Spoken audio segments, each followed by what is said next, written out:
আমার স্ত্রী নিখোঁজ হয়েছে 6 তারিখ সোমবার। স্ত্রীর নাম? তিন নাম শঙ্করী মিত্র। আচ্ছা, কি কারণে নিখোঁজ হয়েছে? আমরা স্বামী স্ত্রীর মধ্যে মাঝে মাঝে ঝগড়া হয় সেই জন্য মানে রাগ করে হঠাৎ করে বাড়ি থেকে আমরা বাপ আর ছেলে কেউ ছিলাম না, তখন বেরিয়ে গেছে।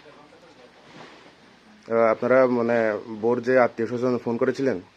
সব কারণে খোঁজ নিয়েছি কিন্তু কোনো কারণে খোঁজ মিলেনি, তাই সংবাদ মাধ্যমে দ্বারস্থ করলাম। থানায় গিয়েছেন?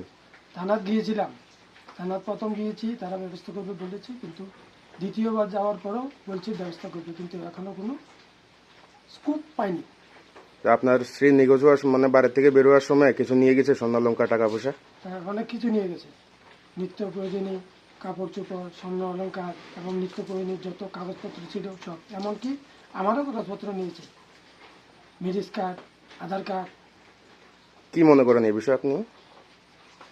এখনও তো কিছু বলতে পারছি না, তবে কোথায় আছে যদি কোনো পেতাম তাহলে বুঝতাম, কিন্তু এখনও আমি আমার জন্য বলছি না, তবে আমার ছেলে সব সময় যাওয়ার পরের থেকে কান্নাকাটি করে, এমনকি ঠিকমতো খাচ্ছে না, ঘুমাচ্ছে না। হ্যাঁ, তার জন্য আমার ভীষণ চিন্তা হয়, তার জন্য দয়া করে যদি বেরিয়ে আসো অনেক ভালো হবে, কারণ নাহলে তার জীবন হয়তো নাও থাকতে পারে। হ্যাঁ, ভীষণ ইয়েতে আছে, করুণ অবস্থায় কান্নাকাটি করছে, মনে হয় যে তার বাঁচাতে ভীষণ কষ্ট হবে, তাই তার ভবিষ্যতের চিন্তা করে হ্যাঁ দয়া করে তুমি বেরিয়ে এসো, এটাই আমাদের মঙ্গল হবে।